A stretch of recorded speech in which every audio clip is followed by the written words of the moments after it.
Corona virus के mutation को लेकर एक और चौंकाने वाला खुलासा हुआ है।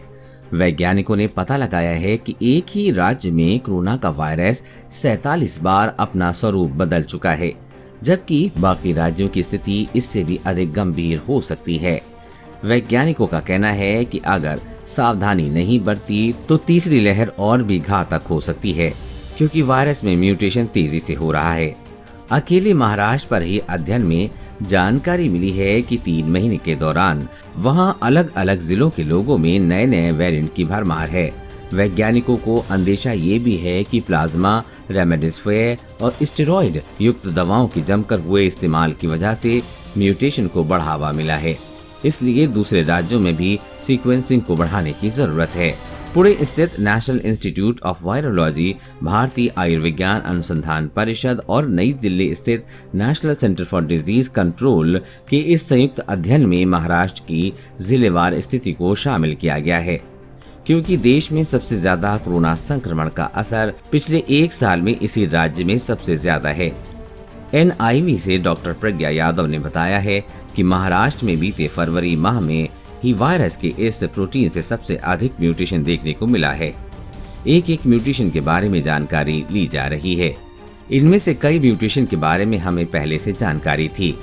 उन्होंने कहा कि वायरस में लगातार होते म्यूटेशन और संक्रमण के बढ़ने से एक गंभीर स्थिति का पूर्वानुमान लगाया जा सकता है। वहीं NCDC के एक वरिष्ठ अधिकारी ने कहा कि B1617 वेरिएंट अब तक 54 देशों में मिल चुका है। इसी के एक अन्य म्यूटेशन को डेल्टा वेरिएंट नाम विश्व स्वास्थ्य संगठन ने दिया है।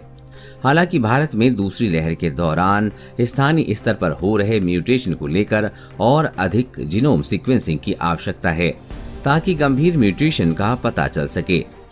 क्या है अध्ययन? इस साल कोरोना की दूसरी लहर की शुरुआत महाराष्ट्र से हुई थी, जहां जनवरी माह में ही कई जिलों में संक्रमण के मामले बढ़ने लगे थे।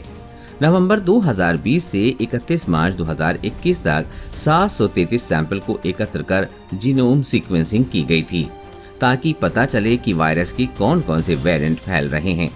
हैरानी तब हुई जब वैज्ञानिकों ने एक के बाद एक सभी सैंपल में 47 बार वायरस के म्यूटेशन देखे। इससे पहले देश में कभी ऐसा देखने को नहीं मिला। हालांकि इटली, फ्रांस, UK और अमेरिका को देखते हुए इसका अंदेशा जरूर था। 733 में से 598 सैंपल की सीक्वेंसिंग में अब वैज्ञानिकों को कामयाबी मिली तो पता चला कि इसमें डेल्टा वेरिएंट के अलावा भी बहुत सारे वेरिएंट महाराष्ट्र के लोगों में फैल रहे हैं, जो ग्रामीण क्षेत्रों तक पहुंच चुके हैं। जांच में ये वेरिएंट आए सामने। अध्ययन के दौरान वैज्ञानिकों को हैरानी तब हुई जब 273 सैंपल में B1617, 73 में B136, 29, 67 में B11306, 31 में B117, 24 में B11216, 17 में B1596 और 15 सैंपल में B11 वेरिएंट मिला। इनके अलावा 17 लोगों के सैंपल में B1 और B136 वेरिएंट 12 लोगों के सैंपल में मिला है। इसके अलावा और भी कई म्यूटेशन जांच में मिले हैं, जिन पर अध्ययन चल रहा है। कोरोना वायरस और कोरोना वैक्सीन से जुड़ी हर अपडेट पाने के लिए चैनल को सब्सक्राइब करें।